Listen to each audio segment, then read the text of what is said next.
Has the United States flag been co-opted by the insurrectionists and radical right, many of whom stormed the U.S. Capitol on January 6th? And is it time to reimagine the flag, expose its history, and make it a more inclusive symbol of America's democracy? According to Grammy Award-winning singer and songwriter Macy Gray, the answers to all of these questions is a resounding yes. Macy explains coming up next. Live from Los Angeles, this is the Special Report with Areva Martin. Grammy Award-winning singer, songwriter, and musician Macy Gray sparked a lively debate on social media this week after she wrote an op-ed in MarketWatch that was published on Juneteenth. In that op-ed, she argues that the U.S. flag has been hijacked by right-wing extremists, many of whom are ardent Donald Trump supporters. Macy says the flag is tattered, dated, and divisive, and needs to be redesigned to represent all Americans. Now, Macy Gray is not the first person to raise issues about the flag and its problematic meaning for people of color. But that didn't stop the vicious attacks on her from the right. And ironically, it's many of the same people who've been silent on the mob that beat Capitol police officers with a flagpole flying the American flag that are outraged by Gray's opinion piece. A slew of them, including high-profile Republican elected officials, took to social media to pile on personal and hate-filled critiques of Macy's position. But the bullies haven't deterred Macy Gray, and she is here this morning for her first sit-down interview to talk about her op-ed piece and the reaction from the far right. Good morning and welcome back to the show, Macy. Good morning. How are you doing? I am great. Thank you so much. Last time you were here, we were talking about something much more pleasant than the reaction that has unfolded as a result of your op-ed piece. And we're going to talk about that reaction. But first, I just want to ask you how you're doing. I've been the subject of attack from the radical right. So I know what it's like to have your Twitter feed and your Instagram feed, Facebook, and even your email flooded with these hate-filled critiques. So I just want to check in with you for a moment and make sure you're doing okay. This is my little sister check-in with you. I'm good. I was a little surprised by all of it. Honestly, I thought it'd be like an art contest. I thought people would be like, that's a good idea. What if the flag was this color? Or what if we made it a triangle? I didn't, I mean, of course I knew people would disagree with me, but I didn't think through all the pushback and so the comments were really surprising to me. At first it got me down, but then I was like, I get what they're holding on to, and I don't know those people, and there's a lot of, I forget what the U.S. population is. It's like 350, right? Something like that. Anyway, million people. Anyway, 350 million people didn't disagree, so we still have a shot. You know what I mean? No, great. I'm glad to see that you are, as you have always been, which is resilient, and that is such the trademark of women, particularly women of color. I want to just get into the op-ed though, for those folks who maybe didn't read it, haven't seen some of those attacks. Tell us what's in your op-ed piece. In my op-ed, I just talk about how the flag has been weaponized and violated, in my opinion, and it's taken on a new meaning. To me, they've used it as a symbol for divisiveness, to divide people. Even if it's just political views, it still is not presently, they presented it as something that represents their side. And if you are a patriot, then you have certain views, which would be okay because we're all Americans. But when you use it to hurt people or as a symbol of hate, where it's not just about we disagree, where it's just about we'll hurt you if you disagree with us, or there's some kind of club, you know what I mean?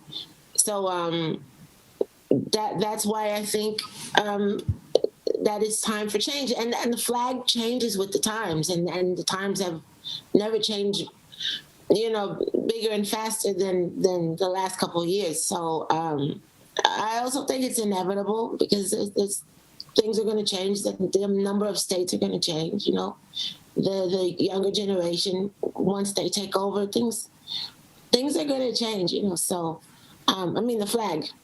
But anyway, it's a conversation that I put up. I was actually turned down by a ton of newspapers, so that's why when it came out, I thought, okay, this is no big deal. Nobody cares, you know. So when everybody reacted that way, I was actually kind of surprised. Well, you know, you've gotten, you know that something you've said has resonated when you get the kind of reaction that you get. So, you know, kudos to you for, being brave enough and courageous enough to state your opinion. And those newspapers are outlets that turned you down, you know, shame on them, because you got it published anyhow, and you have sparked this really important conversation. Why Juneteenth? Why that date to publish this article? Was there some, symbolic reason that was, driving you to make sure that the article got out on Juneteenth? I can't even take credit for that. That was Market Watch. They had the had the op-ed about maybe like a little bit over a week. But they told us yes, a little bit over a week before they dropped it. Kind of ironic that it came out on a day that we were celebrating. I know, that was their idea. I wasn't even thinking about it. Because like I said, I had been getting rejected like nonstop. Like, no, they said no all day, So, so when they said yes, I was just jumping up and down that they were going to do it, but they picked the day. I'm glad they did do it, and I'm glad that it did come out on June 14th. And I think a reason that it's gotten such widespread attention is probably because it was published on this day that we were celebrating, 250,000 enslaved people, Black people in Texas, finding out about the Emancipation Proclamation. So I know, Macy, from talking to you that you're very passionate about this issue, and that you were disturbed by some of those images you saw at the Capitol on January 6th. How did what you saw, what you witnessed, what we all witnessed on January 6th, how does that play into the positions that you've taken in the op-ed? Well, during the insurrection, there were a lot of American flags waving, and even the funny looking dude with the hat, and he didn't have on a shirt, and they took all these pictures. So when he walked into the Capitol room, he was carrying the flag, and then so I just don't see how you attack the Capitol with the American flag, and that's okay. You know what I mean? All those people were on camera. I don't understand it. Like, to me, if the flag is so precious, then protect it. Then that kind of thing shouldn't be okay. You shouldn't be able. I know they made it okay to burn it, but that's just not okay. If it's either gonna represent all of us or it's not. So I know you have some ideas, Macy, in your op-ed piece. You talk about what you'd like to see, how the redesign, how you'd like to see the flag revamped. Tell us, what your thoughts are about what the new flag would look like. Okay, so the red and white stripes are still there. We made the color like kind of off-white, and then we added 52 stars, because I know that Puerto Rico and DC have been lobbying for statehood for a really long time. And so the history is the actual designer of our present flag is this guy named Bob Heft, I think, and he's still alive. And he designed the flag as a school project when he was 17 years old. And Hawaii and Alaska were not states yet, but he just kind of thought they should be states one day, and he put 50 stars on there. So that was the whole, direction with adding the 2 stars. And then, which I think they will one day. They've been pushing, and eventually somebody's going to say, okay. So anyway, And then the colors are of the melanin scales, which is actually a real thing. So the melanin scale is everybody's skin tone, from yours to mine to everybody you've ever met is in that flag. So the colors aren't about taking the white out, which I've been accused of. Why do you want to take the white out? That's racist. It's just about messaging. It's just about the government, for once, finally letting everybody here know that we're all Americans, that we're all included, that we all matter. Do you understand? So it's just messaging, and it's not, is it gonna fix the George Floyd bill? No, but it sends a message to, every time you go to a football game and you put your hand to your heart, you see yourself up there, and you understand that you're important to this country, that your race and your color, that this country is not against who you are, which I think everybody needs to hear. Everybody was begging Donald Trump to say it, and he never said it. And Biden kind of said it, but what if it's just there and that no one has to say it? There are disenfranchised white people too. That's what that whole thing was about. They were like, well, Black Lives Matter. What about us? We live in the hood too. We got, we're on welfare too. You know what I mean? So it's just letting everybody know that we've all been embraced as a country, and I think, to me, that helps. It doesn't fix racism in America, right, but it helps. It's like the little things, you know what I mean? I mean, that's a big thing. The flag is big, but the messaging is so important now. And I just think that's a message that our government needs to send. It's so funny, as I'm listening to you, Macy, what you're describing is a message of inclusivity, saying that this flag should include everybody, Black people, white people, Asians, Latinx, everyone that's a part of this country. And unfortunately, that message got lost on those that want to somehow, pin you as democratic, as anti-American. And some of the responses that I saw, and I did read through some of these vile comments, some folks are just dead wrong. They have this notion that the flag has never been redesigned. And I know you did a ton of research, that you didn't just fly out there with this op-ed. You have some facts behind you. Help people understand that this isn't just something so novel as perhaps they may think. The flag has been redesigned multiple times. Yeah, I think it's 26 times. Of course, it changes when America buys territories or whatever. And then there was the original flag, George Washington and Betsy Ross. And when, just like I said, when the times change, they change the flag. But I think this present flag is since 1959. So a lot of people are talking about, my dad fought in World War II for that flag, and it's like, no, he didn't. He didn't. That flag wasn't there. If it's about design, he didn't. So, but yeah, it's not. I didn't invent the wheel here. The flag has been redesigned, and it's going to be redesigned again. Absolutely. And I know, Macy, you said you were surprised by the outpouring of, comments, some of the, the hate-filled attacks that happened on social media.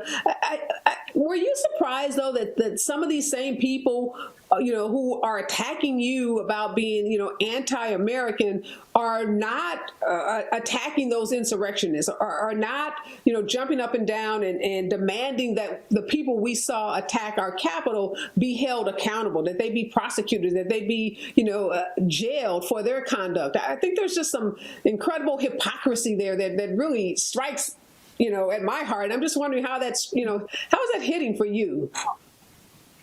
Yeah, I think, threatening to hang the vice president is, someone should be accountable for that, and anyone who's a part of that. I mean, I know, like, my daughter just got a speeding ticket the other day, and he was going to pull her in because she didn't have her insurance with her. So I don't get it. But I know there's a lot of things involved that we'll never hear about, and we've all had to kind of sit back and take it. But it's really... discouraging, and it's a huge letdown to see that. Absolutely. Well, Macy, I invited two of my favorite historians, race scholars, friends of this show on because I wanted them to help give viewers a sense of the history of the flag and understand why your piece, in some ways, is incredibly timely and perfect for this moment. So I want to bring on now Dr. Omikango Dabinga. He is a professor at American University and a diversity, equity, and inclusion specialist. He's a friend of the show. You've seen him on the show many times. And also joining us is Dr. Lisa Woolfolk. She's a professor at the University of Virginia, an author and Black culture scholar. Her book is called Embodying American Slavery in Contemporary Culture. I wanted both of them to come on with you, Macy, because they're just some of the biggest brains in the country right now. And they've been outspoken on this moment that we're in, where we're talking about racial reckoning. So I'll start with you, Professor Woolfolk. What do you make of the reaction, the backlash that Macy has faced just because she raised the question about should we redesign the flag? I think you're on mute, Professor. Can you unmute yourself? I'm ready. Okay, great. I believe that a hit dog will holler. I believe that. And I believe that this is exactly what has happened. We have seen a retrenchment of white supremacist and fascist ideology in this country. We have seen Republicans as well as far-right extremists weaponize and harness the tools of democracy for aims that they might consider conservative, but are actually toxic, violent, and actually anti-democratic. And so the symbol of the flag only means what the meaning that people invest in it. And it is absolutely clear to me that Ms. Gray's position is an accurate one, that the flag has indeed been hijacked, co-opted, weaponized, not just metaphorically weaponized, but also physically weaponized, as in, I am going to try to stab you with the American flag.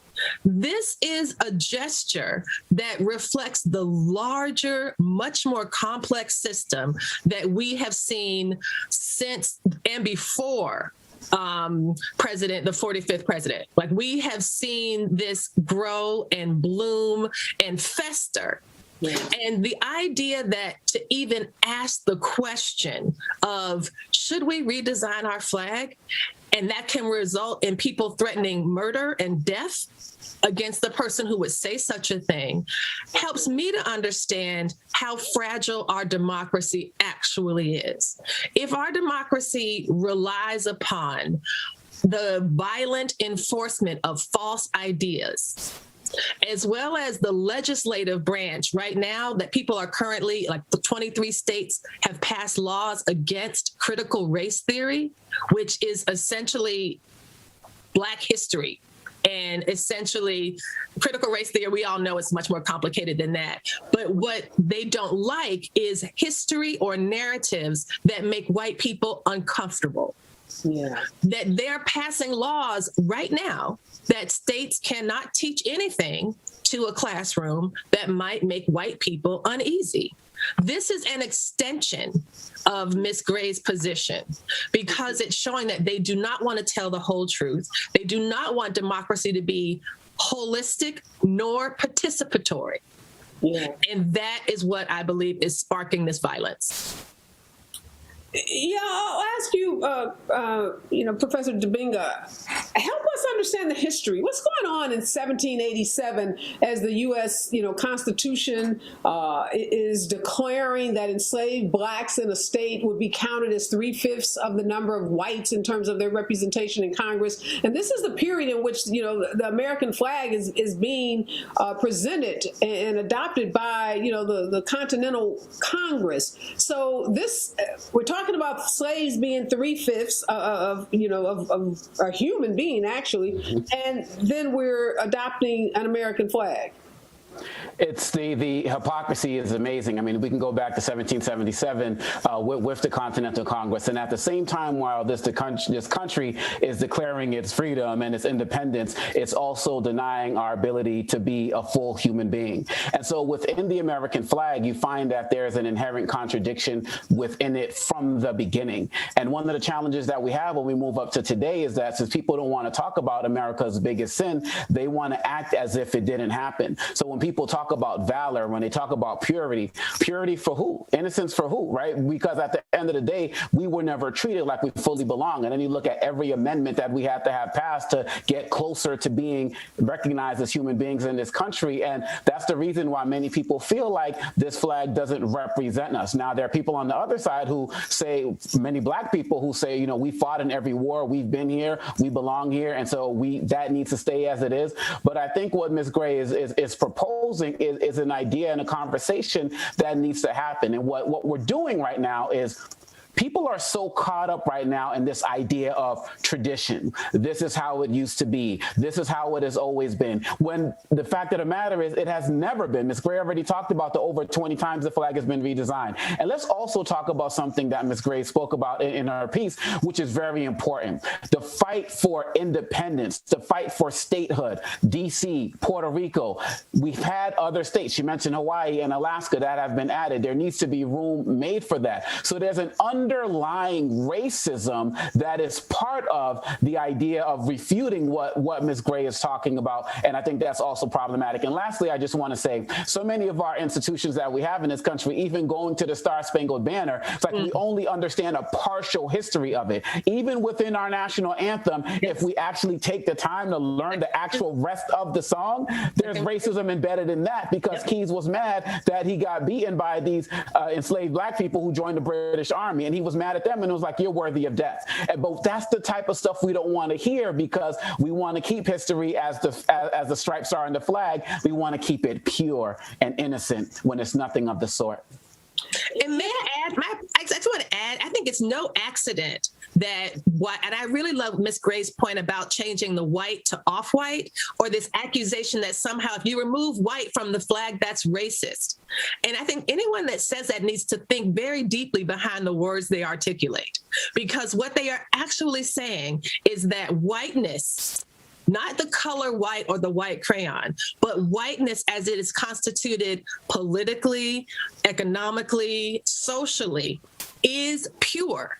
Is pure. And this reminds me, of course, that scene in the autobiography of Malcolm X, when Malcolm, before he becomes Malcolm X, he's reading the dictionary and looking up the definitions for the words white and black.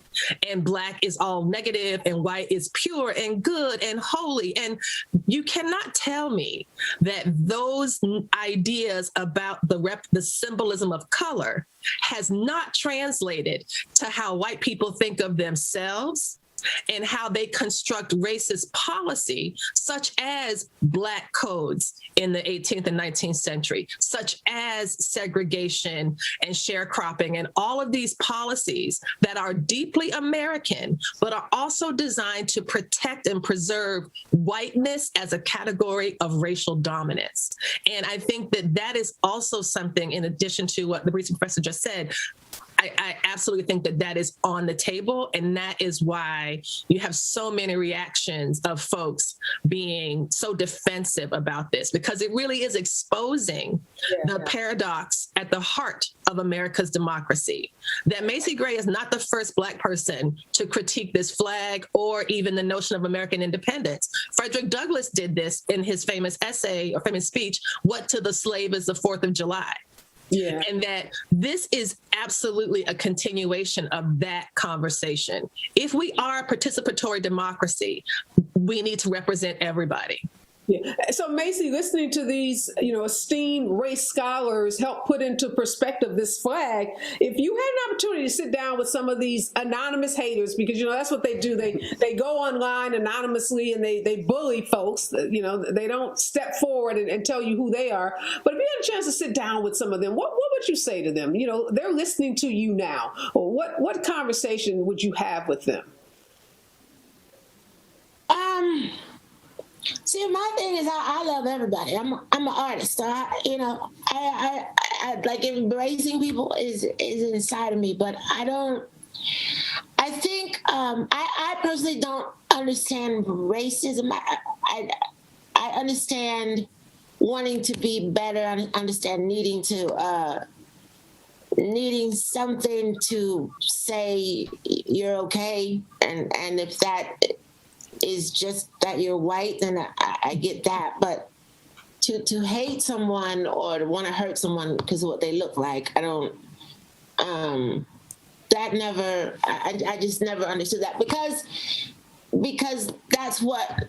Honestly, that's all we have. That's all America has is culture. Like take culture out of America, and what do you have? You know, like we're gonna say we started Amazon. Like what are we gonna like? What that's what America is known for. Do you know what I mean? You take race that you don't have a military. You know what I mean? Like he was saying, they were enlisting slaves to join the army because they didn't have enough people. The reason the North won is because they enlisted more slaves. So to live in this country and not embrace culture just makes no sense to me. I don't get why you would be a white supremacist and live in America. Like, you know how I always say, go back to Africa.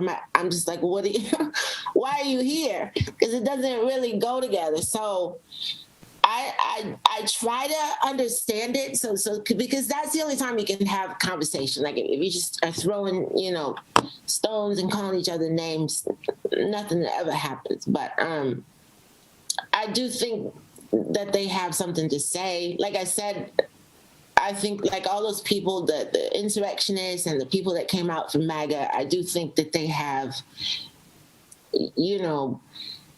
like Black people and Hispanic people always get the stigma of being the ones down and out, but there are probably more down and out, but I don't want to call them down and out, but white people who don't have a lot of means and are struggling and depend on the government for support, and they don't get mentioned. They don't get to march. You know what I mean? Nobody wants to interview them about what they're going through, and so I do think that this government should not assume that went away just because Trump is not in office. I think that needs to be addressed. I think they need to be heard. But when you start hurting people, attacking people, that needs to be, there needs to be accountability for that, and that's what's lacking, and that's part of what I think can fix it. Do you know what I mean? If you hold the flag and beat someone, that should be automatic something. You shouldn't even get a trial for that. So all I'm saying is it just, and I hate to be like black and white about it, but there just needs to be accountability. I think a lot of people in this country need to be heard. A lot of people feel like things aren't fair for them, and that's not something that Black people and Hispanic people and minorities own. That's just where we live. That's just life, So I don't know what I would say to them. I don't know if there are a lot of people who are really angry right now. I don't know if I'd take the chance of just sitting in front of them. But real talk. But I think somebody like you, I think you would know how to talk to them. I think they want to be heard. I think they want people to know their side of it. No, and that's a really, well, first of all, you are speaking to them, so you're more than capable of doing that. So let's set the record straight on that. You are already speaking to them. And you're right. People want to be heard. And hearing people, and that's what this conversation is about, which is why we're saying, ease up on Macy Gray, because you deserve to be heard as well, just like the folks who may be struggling or going through something. And I'll ask you this, Professor Woolfolk, what is preventing us from having this conversation that Macy has sparked? And as you said, she's not the first person. We can go back to Frederick Douglass. We can look at so many people who have challenged, the flag as a symbol. Some call it a symbol of racism, a symbol of hate. What's preventing people from hearing an alternative perspective? Not that they have to necessarily agree, because that's what democracy is all about, right? We get to have these very, strident sometimes, rigorous debates. We don't have to agree. But what's preventing people from even listening to her? I believe that people are not listening or that the people that we might want to listen are not listening because of the reactionary nature of their fragile hold on democracy. I believe that there is a fundamental dishonesty about the full history of this nation. I believe that the same country, the same actual politicians, people like Mitch McConnell and Paul Rand, who voted for Juneteenth, but blocked and stalled Emmett Till lynching bill, George Floyd anti-Black policing bills. So they blocking the study of critical race theory and basically reacting negatively to the 1619 Project. I believe that that is at the heart of it. It is this refusal to accept and be held accountable for the harm that our imperfect democracy has done to Black people. And particularly, we have this idea in my mind where Black women are both hyper visible and invisible. Hyper visible to be exposed and hashtag Black girl magic, hashtag listen and trust Black women, protect Black women. But then when a Black woman says something, cancel her. Yeah, death. It is predictable. It is absolutely predictable. And we can look at the situation, for example, that Nicole Hannah-Jones finds herself in right now, being at the absolute top of her game and still being blocked by white men on the board who don't want to learn about Black history. And it's just, it just staggers me again and again. America never ceases to surprise me about the lengths it will go to distort, diminish Black women. Yeah, You raised such an excellent point about the hypocrisy. Yes, because on one hand, we're saying this is our moment. Black people, come forward, speak your truths. Lead these conversations. And then when a Black woman with Macy's platform does that, she is attacked and assailed as somehow not being America. I guess I'll ask you, Dr. Dubinga, you've been around the block some. Remember in the 60s when folks were, the flag it took on a different meaning in the 60s. It was adopted by the counterculture as a critique of consumerism, as a critique of the U.S. policy around Vietnam. People were burning their draft cards. They were burning the flag as a form of protest. So I'm just kind of shocked at this response, because we've seen many periods in this country where the flag has been co-opted by different groups. Help us understand this isn't new. The symbolism of the flag with white supremacists didn't just start on January 6th.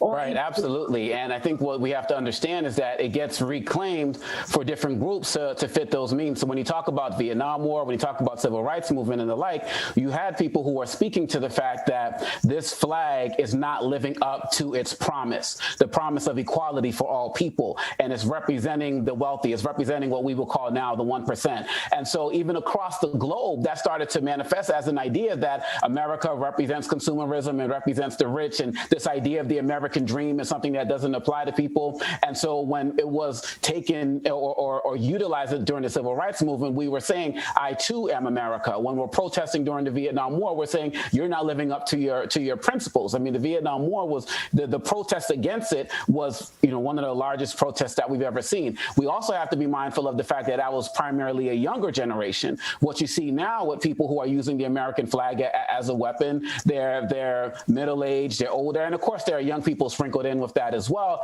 But these are people who, going back to your other question, it's something that's summed up by author Heather McGhee in her book, The Sum of Us. They believe right now that it's a zero-sum game. Yes. They believe that my winning means that they lose. And Lyndon Johnson said this as president. While he was president, he said, I learned at a very young age that if you can convince the poorest white man that he's better than the best colored man, he won't realize you're picking his pocket. Give him someone to look down on, and he'll empty his pockets for you. This zero-sum game has had these people looking at everyone else as the enemy, as the victim, and rather than believing that we can build together, as poor white people did with former enslaved Africans after the Civil War, before Reconstruction ended, before they were co-opted by the rich white elites, they believe that working together is working at their detriment. And that's why we're seeing what's happening right now.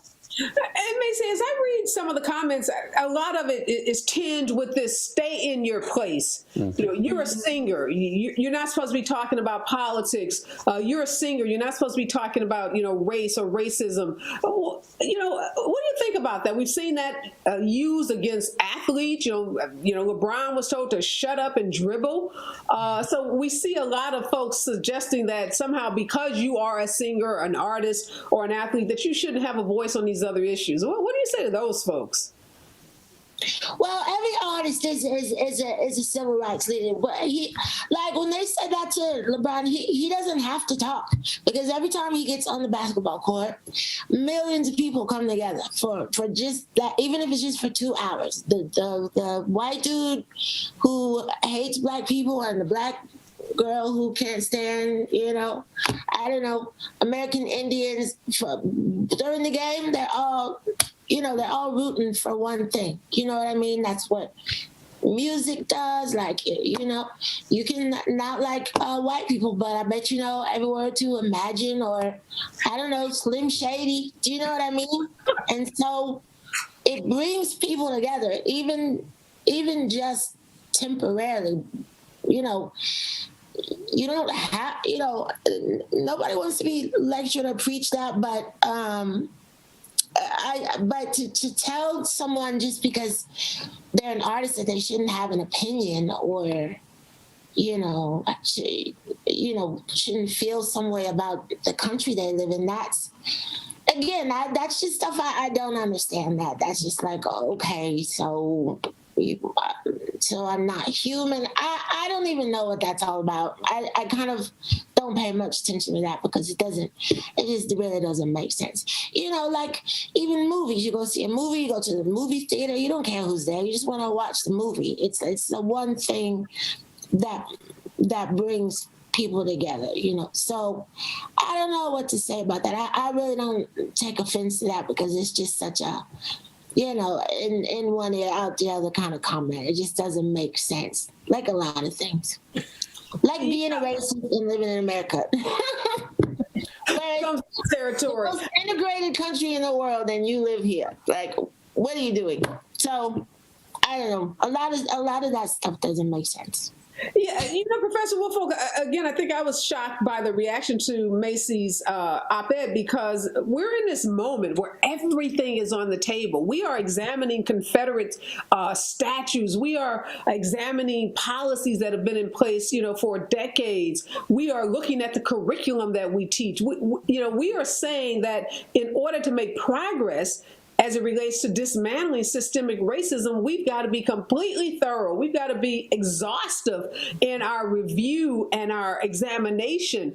And so for those folks who somehow think the flag is different than, a statue of General Lee, help them understand how the flag is exactly, for some people, the same kind of symbol as those Confederate, Army generals that are up in a state like yours. You're in Virginia, a Confederate state. So I am with this. I am absolutely a stone's throw from the capital of the Confederacy. And we have finally, once again, voted to remove our Confederate statues, which has been a very long haul, many years of protests and the murder of a counter-protester. And we're finally still wrestling with this. And the similarity is the ways in which these things, it's as if they don't want to understand that the nation is actually a representative democracy and to give Black people the same weight of their vote and their voice as white people. This is a nation, as Professor Dominga mentioned earlier, that has this foundational original sin, and it is racism. And this is what happens when in 1619, when Africans are brought to the U.S. and transformed from African people into enslaved people or slaves as a category. The similarities with the American flag are so meaningful because this is one symbol that has hundreds upon hundreds of years of ideology poured into it. It is also a boundary in the sense that it helps to circumscribe who belongs in the country, who belongs to the nation, and who does not. Mm-hmm. And we have had hundreds of years in this country where the representative body, the person who is the American, has only been allowed to be white. This is a very new and recent phenomenon in the last 60 years, the last 50 years, and some would say even the last 30 years, to have more racial diversity so that things look more broadly democratic than they actually are. And I think the same fear that Ms. Gray's op-ed has raised are the same fears that happened when Warnock and Ossoff won Georgia, when Stacey Abrams helped to flip Georgia blue, is that this is like, oh my goodness, there is a lot of Black people and now they're actually allowed to vote. We have been trying really hard to get them to not vote. We've been trying to disenfranchise them, and we shorten the hours and we close the polls and we tell them that they have suspect documents, but here they showed up. And now things are going to change so that we have to listen to them. It goes back to the zero-sum game, that some people believe that rights are pie. And if you have some and if I have some, then we're all going to run out. And as opposed to understanding that the Project of America has always been a group project. Yeah. And finally, there are people who have been silenced, mishandled, misused, abused, and marginalized that are not going to tolerate it anymore. And that if we really want to move together as a nation, that we need to be fully and completely representative. And if we've already changed the flag 26 times in the last 300 years or so, that the time now seems ripe for that kind of conversation. If we are honest and if we do this work with integrity and transparency, which are two things we very rarely see coming from the federal government. But I do think that this is quite possible. And I love the idea of this being like a cooperative art project or like a Google Doodle contest, or something that people get to all participate in. Because we're going to look back at this moment. We're going to look back and say the upheavals of 2020 brought these issues to the forefront for some people who had never thought about them before. Yeah. And what changes did we decide to make as a nation so that we could stop the murder of people, Ahmaud Arbery, Breonna Taylor, George Floyd, Tony Dade? What can we do to make sure that doesn't happen again? And if people aren't even willing to consider changing the flag, they aren't being honest about their willingness to change the nation itself. No, that's an excellent point. And, for those folks who think that Macy Gray as an artist shouldn't be talking about this, I want to remind them that in 2015, there were a group of scholars, professors, Professor Dominga at the University of California, Irvine, that signed on to a letter supporting students who tried to ban the American flag because they said it contributed to, a culture of racism at that university. So again, I think it's so important to make sure people understand this isn't Macy Gray, the performer, stepping out on new territory. This is grounds that's been trodden before. Those professors, Professor Dominga, had a very similar feeling when they signed on to that letter, very similar thoughts that the flag was problematic.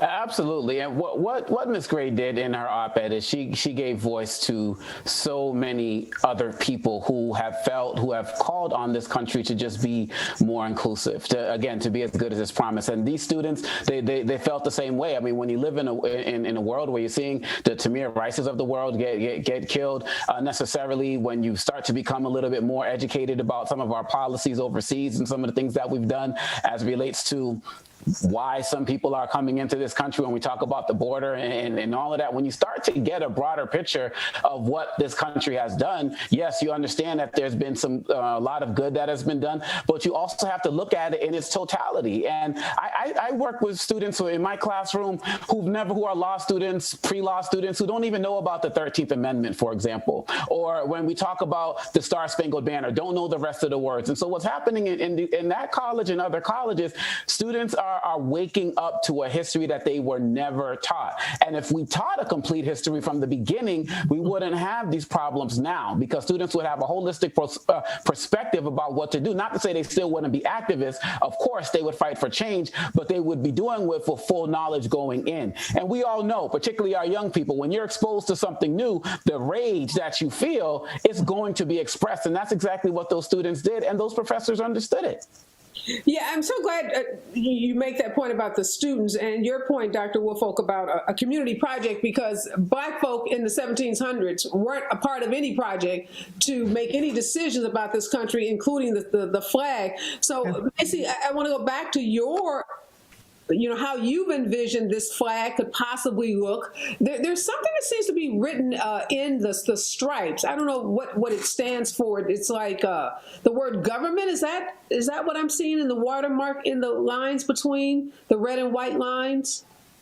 No, the art. I of course I'm not a graphic artist, so I didn't design that by myself. But that's like some symbolic thing he wants everybody to figure out. But and his.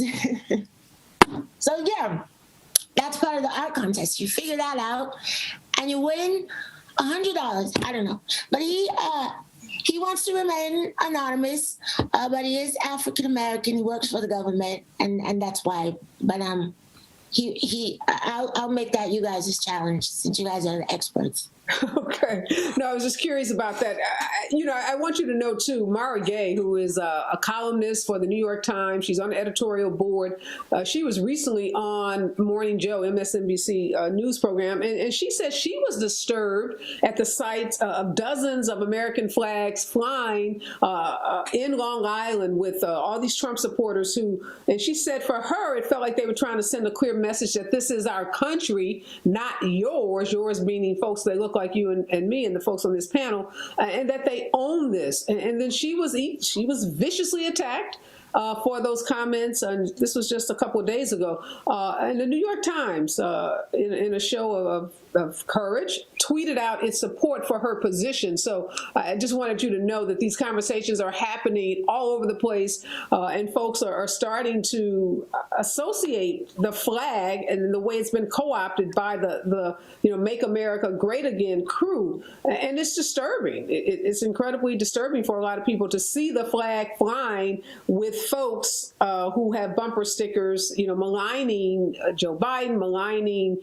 pretty much everyone else that's not, a part of their extreme coalition. I just want to end by asking you, Macy, where do you want this to go from here? You've sparked this conversation. You have people talking. You've got elected officials, U.S. members of Congress took time out of their busy lives to weigh in and register their opinions about your op-ed. So where do you want this to go? Well, I didn't do it for nothing. I think the flag should change. I think it sends the wrong message. I think we were driving. We did a cross country trip from LA to Atlanta, and I went all through the South, and we passed like all these truckers, and they had the flags waving on the back of their truck, and maybe they didn't mean nothing by it, but to me it read, I'm in this club, and to me it reads as code now. Mm-hmm. So maybe I'm wrong, and I'm just one person, but the symbol of your country should be clear. It shouldn't be ambiguous. It shouldn't be confusing. It definitely shouldn't be scary, and it should have one message that everybody understands. If it's supposed to stand for freedom and courage and all that stuff, then protect it is what I'm saying. Like if all these elected officials are so precious about their flag, then fix it. Because right now it's it's not the same. I know that much. Before I did, the flag was a flag, whatever. But it has changed. So whether it changes physically or not, the flag has changed. Do you understand what I mean? Oh, absolutely. So, and yeah, it just reads differently. Yeah, Professor Woolfolk, your final thoughts on those folks that are saying that Macy raising this conversation makes her somehow, un-American. Help us understand how what she has done is the ultimate thing to do as an American. That American, again, as a democracy, we allegedly believe that everyone has a voice that should be registered and considered. What this is revealing is how false that is. If you have a flag, if your government is so fragile that the only response to the flag is compliance and obedience, then that's not a real democracy. If you really do want to have an anti-racist society, if you want to recognize the sins of the past, if you want to repair that which has been broken and continue to be broken, you will be willing to be vulnerable. You'll be willing to admit that there are shortcomings and that marginalized people have been marginalized deliberately through particular mechanisms and schemes, all of which circulate through what we call America. And that America as a nation is meant to be bigger and bolder and stronger than these very fragile, weak resistance that we are finding to Ms. Gray's comments. That the democracy is supposed to be participatory for everyone, not just for a few. And so I absolutely think that this critique, that you can love something and critique it at the same time. And this is exactly what James Baldwin taught us. And he said, because I love America, I reserve the right to critique her perpetually. And that is a form of nation building. So I appreciate this, and I appreciate the thought that went into it and the thoughts that are being provoked, because this is how we get closer to that more perfect union. All right, Dr. Dominga, not because you're a man, but because you haven't had the opportunity to weigh in on this. I'm just sitting here thinking, I didn't do that right, because now it looks like I'm giving the man the last word. But and that ain't right when you got 3 strong Black women that you're talking to, but that's okay. You take us home. You get the last word on this. Tell us how in the land of the free, open dialogue, challenge is what makes us the land of the free. Well, as Frederick Douglass said, power concedes nothing without demand. And we're demanding that America not only engage in this conversation, but actually do the work to make the change needed. And to quote another great philosopher by the name of Jay-Z, he said that you cannot heal what you do not reveal. And what's been revealed over the last few years are the areas where America has still been deficient in the pursuit of making this American dream something that's available to everybody. And so what Macy Gray did in her op-ed, she unpack that. And for people who want to get offended by that, we have to ask the simple question, what are you willing to do in your own life and in the spaces that you occupy to make this country accepting for everyone? Because if you're not willing to do the work, you are against the work, but it's not going to stop us. All right. Final thoughts. Thank you so much, Macy Gray, for your courage. Thank you for coming back and sharing your thoughts with us. Keep on speaking up and speaking out. Don't let those bullies deter you. We got your back. Just know that. Thank you, Dr. Dominga. Always a pleasure to see you. Thank you, Dr. Woolfolk. Always, my pleasure and honor to sit down with the both of you. And thank you both for just continuing to speak out and help us understand how we get to that more perfect union. Thank you. Wow, what an inspiring show. I got to just give it up for Macy, phenomenal artist, and she has sparked a conversation that is so incredibly needed in this moment. Also, big thanks to Dr. Dominga and Dr. Woolfolk for giving us some historical context for what Macy wrote about, letting us know that she is not the first. Going back to Frederick Douglass, the issue of the flag has been top and center for so many folks who have been fighting for social justice in this country. Thanks to all of you for joining me. Hey, the reality is you may not agree with with Macy's perspective. You may not agree with her op-ed once you've had a chance to read it, or if you've already read it. But what happened today is what should happen, and that's debate. That's conversation. Nothing should be off the table. If we're going to really get any place in terms of racial reckoning and dismantling racism and racist systems in this country, we've got to be able to talk. And as Dr. Woolfolk said, you can't say that Black women's voices are important and then when they raise their voices, try to cut them off. So again, thank you, Macy, for having the courage to speak up. And everybody that agrees with Macy, go to her Twitter page and show her some love. It doesn't feel good. Nobody feels good when they're attacked online by these cyber bullies, but we can drown out the bullies by going and just retweeting positive messages, retweeting her op-ed piece and showing the bullies that they can't win. Just some words to live by before I get out. You've heard this before. No pain, no gain. Now, you may have heard this phrase in the context of exercise or fitness training, but it applies to the conversation we are having today about race and racism. If we aren't prepared to be uncomfortable and go through a painful period of self-reflection, we cannot expect to make any progress on dismantling racism in this country. Macy's comments are no different than those of thousands of people calling for the re-examination of symbols in this country. Symbols that are associated with our racist past. That Republicans and right-wing extremists are triggered by her comments is all very telling. The reality is, folks from all walks of life are speaking up, and they will not be silenced. So go ahead, tweet, post, TikTok, do whatever you choose to do to try to stop the momentum of the last 14 months. I can guarantee you this, it's not going to work because we have stepped up, we are speaking up, and we are not turning back. I'm out, y'all. Be safe out there. And remember, we are all in this together.